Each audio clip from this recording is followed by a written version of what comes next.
କୁନି କୁନି ପିଲାମାନଙ୍କ ସହିତ ଯୁବ ସମାଜସେବୀ ପାଳିଲେ 77ତମ ସାଧାରଣତନ୍ତ୍ର ଦିବସ। ଆଜି ସାରା ଦେଶ 77ତମ ସାଧାରଣତନ୍ତ୍ର ଦିବସକୁ ମହାସମାରୋହରେ ପାଳନ କରୁଛି।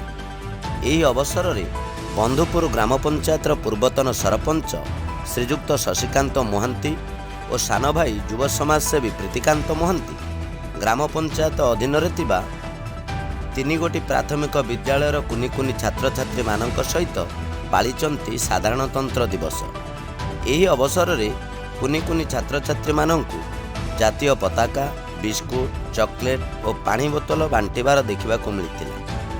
ଯୁବ ସମାଜସେବୀଙ୍କ ଏଭଳି ମହତ କାର୍ଯ୍ୟକୁ ଅଞ୍ଚଳବାସୀ ପ୍ରଶଂସା କରିଛନ୍ତି।